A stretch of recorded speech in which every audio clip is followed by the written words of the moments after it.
여러분, 오늘 제가 여러분의 가슴에 아주 무겁고도 잔인한 질문 하나를 던지면서 이야기를 시작해 보려고 합니다. 만약 지금 당장 여러분의 자식이 눈물을 뚝뚝 흘리며 찾아와서 아버지, 어머니, 저 지금 당장 사업이 부도나서 길거리에 나앉게 생겼습니다. 이번 한 번만 도와주시면 정말 평생 효도하며 살겠습니다라고 간절하게 호소한다면 여러분은 과연 어떻게 하시겠습니까? 평생 피땀 흘려 모은 소중한 노후, 자금, 여러분의 마지막 생명줄과도 같은 그 금쪽 같은 돈을 내주시겠습니까? 아니면 가슴이 찢어지는 고통을 참고 냉정하게 등을 돌려 거절하시겠습니까? 아마 이 영상을 보시는 대한민국 부모님 10명 중 9명은 결국 어떻게 자식이 저렇게 죽겠다는데 부모가 모른 척 하느냐며 떨리는 손으로 통장을 내어주실 겁니다. 하지만 제가 오늘 이 자리에서 붓선생의 이름을 걸고 분명하게 경고합니다. 그 따뜻한 사랑의 손길이 결국 여러분을 차가운 쪽방촌으로 밀어넣는 비극의 시작이 될 것이며 동시에 여러분의 자식을 스스로 일어서는 법을 영원히 잊어버린 경제적 불량화로 만드는 가장 확실하고도 빠른 지름길이라는 사실을 말입니다. 최근 저를 찾아와 눈물을 흘리셨던 68세 김 선생님의 이야기를 여러분께 꼭 들려드리고 싶습니다. 이분은 평생 대한민국을 일군 주역으로서 대기업에서 30년 넘게 헌신하며 퇴직금과 연금, 그리고 서울 변두리에 작지만 내 이름으로 된 아파트 한 채를 가진 분이셨습니다. 남들이 보기엔 노후 준비 끝났다, 정말 부럽다 소리를 듣던 성공한 은퇴자였죠. 그런데 5년이 지난 지금 김 선생님의 삶은 어떻게 변했을까요? 그분은 지금 아파트 관리비 몇만 원 낼 돈이 없어서 한겨울에 보일러도 못 켜고 냉골 같은 거실에서 낡은 담요 한 장의 의지에 겨우 지내고 계십니다.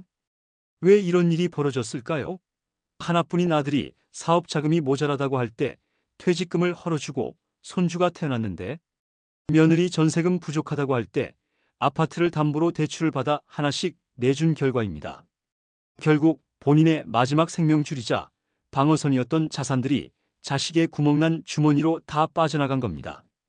김 선생님은 자식이 잘 되는 게 곧 내가 잘 되는 것이라 굳게 믿었지만 현실은 냉정했습니다.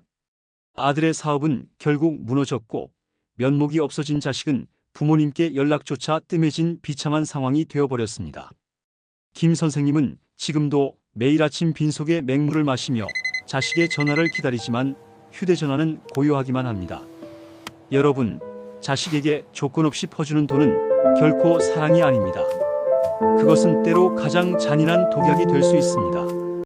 오늘 제가 여러분께 전해드릴 메시지는 단순히 돈을 아끼라는 인색한 이야기가 아닙니다. 이것은 여러분의 남은 30년 인생의 존엄을 지키는 법이자 여러분 가문의 명운을 결정지을 정말 처절하고도 중요한 생존 전략입니다. 지금 당장 왜 지갑을 굳게 닫아야만 하는지, 그리고 어떻게 해야 부모와 자식 모두가 이 지옥 같은 경제적 수렁에서 벗어나 당당하게 생존할 수 있는지, 그 명확한 해결책을 지금부터 아주 상세하게 공개하겠습니다. 오늘 이 영상을 끝까지 보지 않으시고 여러분의 행동을 바꾸지 않으신다면 여러분의 10년 뒤 모습은 앞서 말씀드린 김 선생님보다 훨씬 더 처참하고 외로운 모습이 될 수 있음을 뼛속 깊이 명심하셔야 합니다. 이제 우리 앞에 놓인 냉혹한 숫자의 진실을 마주해 볼 시간입니다. 2026년 현재 대한민국은 시니어들에게 역사상 그 어느 때보다 가혹하고 차가운 시대입니다. 최근 발표된 국가통계와 금융기관의 보고서를 종합해보면 정말 소름 돋는 사실을 발견할 수 있습니다. 우리나라 50대 이상 성인의 가구당 평균 자산이 5억 원을 돌파했다는 뉴스, 아마 한 번쯤은 들어보셨을 겁니다. 하지만 여러분, 이 숫자의 함정에 절대로 속으시면 안 됩니다. 이 자산의 70% 이상은 당장 팔아서 밥을 사 먹을 수도 없고 급한 약값을 낼 수도 없는, 내가 죽을 때까지 들어가 살아야 하는 집 한 채, 즉 부동산에 꽁꽁 묶여 있는 돈입니다. 겉으로는 수억 원대 자산가처럼 보이지만 실제로는 매달 나가는 공과금과 의료비조차 버거운 하우스푸어들이 우리 주변에 수백만 명씩 널려 있다는 뜻입니다. 진짜 충격적인 데이터는 지금부터 말씀드릴 내용입니다. 은퇴 후에 최소한의 인간다운 품위를 유지하며 죽을 때까지 버틸 수 있는 적정 노후. 자금을 현금으로 준비한 분은 전체 시니어 가구의 겨우 13.8%에 불과합니다. 불과 몇 년 전까지만 해도 15% 수준이었는데 물가는 미친 듯이 치솟고 자식들 뒷바라지에 돈을 쏟아붓다 보니 이 비율이 더 떨어진 겁니다. 10명 중 8.5명은 사실상 내일 당장 큰 병이 나거나 사고가 터지면 바로 무너져버릴 예비 파산자라는 뜻입니다. 마트에 가면 사과 한 알에 10,000원이 넘어가는 미친 물가 시대를 우리는 살고 있습니다. 이런 세상에서 우리 시니어들의 지갑은 이미 자식들 결혼시키고 집 해주고 손주 돌보느라 구멍이 숭숭 뚫려 있습니다. 은퇴 후 앞으로 30년을 더 살아야 하는데 수중에 쥐고 있는 현금은 고작 몇천만 원이 전부인 분들이 너무나 많습니다. 자식에게 1억 원을 내주는 순간 여러분은 30년 동안 매일같이 가난과 싸워야 하는 전쟁터로 내몰리는 것과 같습니다. 그런데 제가 운영하는 인스타그램에서 아주 놀라운 현상을 발견했습니다. 제가 올린 이 주제의 에세이에 대해 조회수의 무려 91.2%가 2030 청년 세대에서 나왔다는 사실입니다. 시니어 주제인데 왜 청년들이 이렇게 반응했을까요? 그들이 남긴 수천 개의 댓글을 하나하나 읽어보니 정말 가슴이 미어지는 것 같았습니다. 우리 부모님이 저희 뒷바라지하느라 노후를 다 포기하시는 게 너무 죄송해서 밤마다 잠이 안 와요. 제발 저희한테 돈 주지 마시고 부모님 본인들 건강부터 챙겨주세요. 부모님이 당당하게 사시는 게 저희를 도와주는 거예요. 라는 반응이 압도적이었습니다. 여러분이 사랑이라고 굳게 믿고 내어주는 그 큰 돈이 정작 사랑하는 자식들에게는 부모님의 인생을 갉아먹고 있다는 지독한 죄책감이라는 거대한 짐이 되고 있다는 사실을 여러분은 알고 계셨습니까? 부모는 전 재산을 다 주고도 자식의 형편을 살피느라 눈치를 보고 자식은 부모의 희생이 너무나 부담스러워 오히려 연락을 피하게 되는 이 비극적인 모순의 고리를 이제는 누군가 끊어내야 합니다. 제가 실제 상담했던 또 다른 사례를 하나 더 들려드릴게요. 59세 이 선생님은 퇴직금과 그동안 모은 저축을 합쳐 딱 2억 원을 들고 은퇴하셨습니다. 그런데 작년에 아들이 찾아와서 스타트업 사업을 하겠다. 이번에 집을 안 사면 평생 못 산다며 장가갈 자금을 보태달라고 무릎을 꿇고 울었습니다. 이 선생님은 결국 고민 끝에 1억 5천만 원을 내주셨어요. 속으로는 아들이 성공하면 효도하겠지, 적어도 밥은 굶기지 않겠지 하는 막연한 기대를 하셨던 거죠. 하지만 2026년의 현실은 상상보다 훨씬 냉정했습니다. 아들의 사업은 계속해서 적자가 났고 고금리 대출 이자 갚느라 자기 코가 석자였습니다. 결국 이 선생님은 남은 5천만 원마저 병원비로 다 쓰시고 지금은 아침마다 편의점 도시락 하나로 끼니를 때우며 새벽 경비원 자리를 알아보고 계십니다. 아들은 부모님만 보면 죄송하다는 말밖에 할 게 없으니 마음이 불편해서 점점 전화를 안 받기 시작합니다. 이 선생님이 제 손을 붙잡고 통곡하며 하신 말씀을 여러분도 꼭 기억하셔야 합니다. 선배님, 자식에게 준 건 단순한 종이 쪼가리가 아니라 제 남은 수명이자 늙어서 지켜야 할 목숨줄이었네요. 자, 이제 우리는 훨씬 더 근본적인 질문을 던져야 합니다. 왜 자식에게 돈을 다 퍼주는 행위가 부모와 자식 모두를 망치는 치명적인 독약이 될까요? 제가 뇌과학과 심리학적 근거를 들어 3가지 치명적인 이유를 분석해 드릴 테니 내 상황은 아닌지 가슴에 손을 얹고 깊이 생각해 보시기 바랍니다. 첫째, 여러분은 지금 자식의 경제적 야성을 부모의 손으로 직접 거세하고 있습니다. 인간의 뇌는 결핍과 위기를 느낄 때 가장 강력하게 생존 본능을 발휘하도록 설계되어 있습니다. 배가 고파야 사냥하는 법을 배우고 추워야 집을 짓는 법을 고민하는 법입니다. 그런데 부모가 집을 해주고 차를 사주고 결혼 자금까지 다 대주면 자식의 뇌는 노력하지 않아도 큰 보상이 온다는 착각에 빠지게 됩니다. 도파민 체계가 완전히 망가지는 겁니다.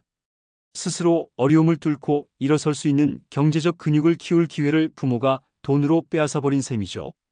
40이 넘어서도 부모 주머니만 쳐다보는 성인 마마보이를 만드는 건 자식의 천성이 아니라 부모의 잘못된 과잉 보호입니다. 둘째, 여러분은 지금 가짜 희망이라는 가장 위험한 도박에 여러분의 전 재산을 베팅하고 있습니다. 지금 도와주면 나중에 자식이 잘 돼서 나를 모시겠지 하는 생각 많이들 하시죠? 여러분, 2026년 대한민국에서 이것은 가장 무모한 도박입니다. 자식은 결코 나빠서 부모를 안 모시는 게 아닙니다. 미친 듯한 고물가 시대에 자기 자식 키우고 천정부지로 솟은 대출 이자 감당하느라 부모를 돌볼 물리적인 여력과 정신적인 에너지가 아예 없는 겁니다. 실제 통계가 증명하고 있습니다. 자식에게 모든 것을 쏟아부은 부모의 80% 이상이 은퇴 후에 자식으로부터 생활비 지원을 전혀 받지 못하고 있다는 사실을 말입니다. 도박은 돈을 잃는 것으로 끝나지만 이 도박은 여러분의 남은 인생 전체를 잃게 만듭니다. 셋째, 결국 돈 때문에 가장 사랑해야 할 사람을 영영 잃게 됩니다. 이것이 가장 큰 비극입니다. 큰돈이 오가는 순간 부모 자식 사이는 더 이상 순수한 가족 관계가 아니라 일종의 채무 관계로 변질됩니다. 부모는 준 만큼 보상 심리가 생겨서 자식의 삶에 사사건건 간섭하게 되고 자식은 해드린 게 없는 죄책감에 부모를 만나는 것조차 부담스러워 피하게 됩니다. 돈을 안 줬으면 뜨겁게 사랑하고 자주 안부를 물었을 관계가 돈을 주는 바람에 차가운 눈치 싸움의 현장으로 변해버리는 겁니다. 명절에도 얼굴 보기 불편한 사이가 되고 나중에는 왜 돈을 더 안 주나 바라보는 원망의 불씨만 남게 됩니다. 여러분이 쥐고 있는 그 돈 몇억 원은 단순한 종이가 아닙니다. 여러분이 아플 때 낼 병원비고 거동이 불편할 때 쓸 간병비며 자식에게 짐이 되지 않고 인간다운 마지막 품격을 지킬 수 있는 최후의 성벽입니다. 이걸 자식에게 넘겨주는 순간 여러분의 인생 주도권도 함께 무너진다는 사실을 절대로 잊지 마십시오. 그럼 이제 어떻게 해야 할까요? 지금까지 드린 현실이 너무나 차갑고 아프게 느껴지셨겠지만 걱정하지 마십시오. 제가 오늘 여러분께 이 고통의 사슬을 단칼에 끊어내고 부모와 자식 모두가 당당하게 웃으며 살 수 있는 황혼의 생존권을 확실히 쥐어드릴 겁니다. 그 정답은 바로 여러분의 당당한 노후 독립선언입니다. 이것은 결코 자식을 버리는 비정한 행위가 아닙니다. 오히려 나중에 여러분이 병들고 힘이 빠졌을 때 자식에게 거대한 빚더미와 간병비라는 지옥 같은 짐을 물려주지 않겠다는 부모로서 할 수 있는 가장 숭고하고 위대한 사랑의 표현입니다. 내 노후가 먼저 든든하게 바로 서야 자식도 비로소 부모라는 그늘에서 벗어나 자기 인생을 자립하여 개척할 수 있습니다. 부모의 지갑이 열려있는 한 자식은 영원히 부모의 그늘을 벗어나지 못하고 나약한 아이로 남게 됩니다. 자, 이제 여러분의 인생과 통장을 지켜줄 노후 방어 3-3-3 전략을 아주 구체적으로 알려드리겠습니다.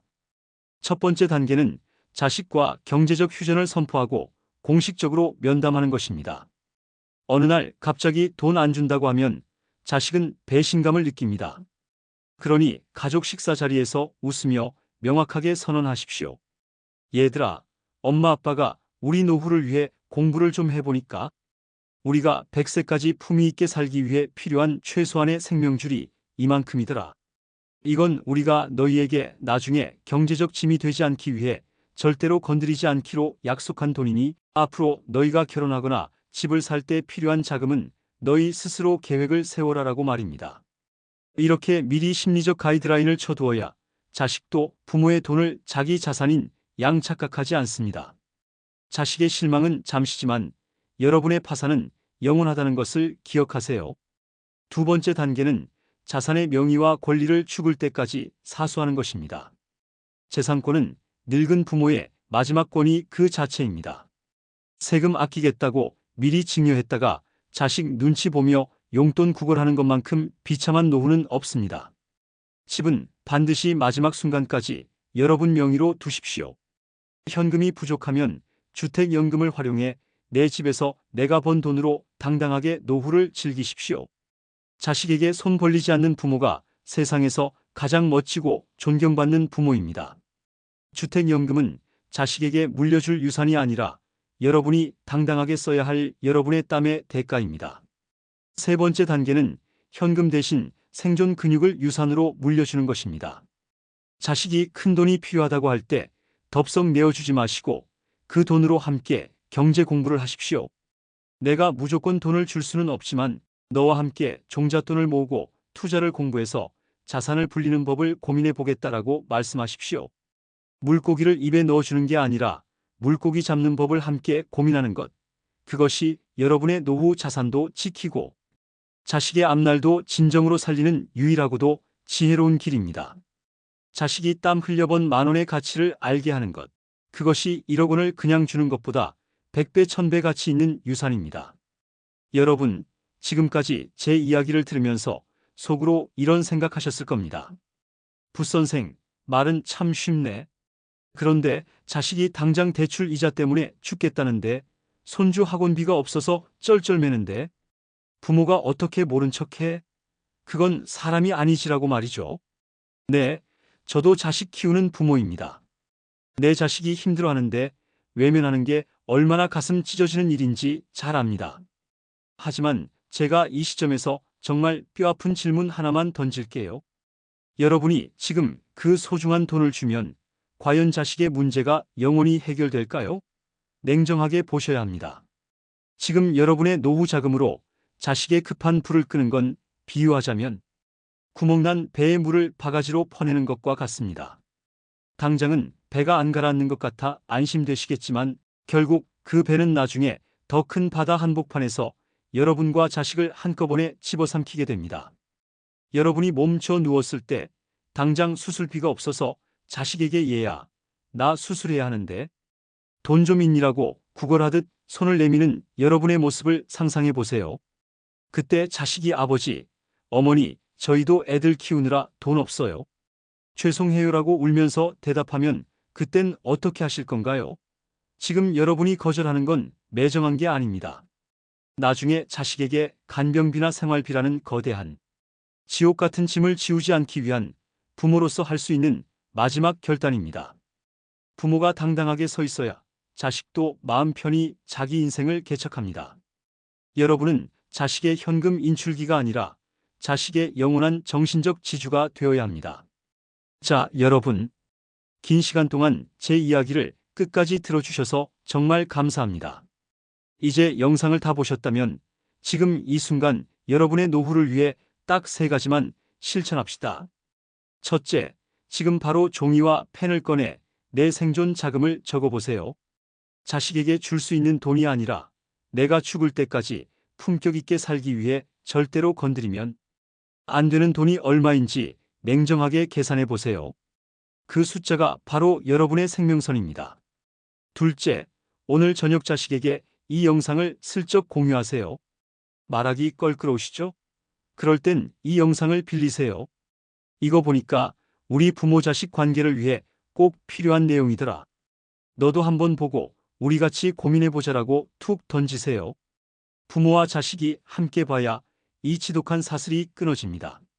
셋째, 댓글창에 여러분의 노후 독립선언을 한 줄만 남겨주세요.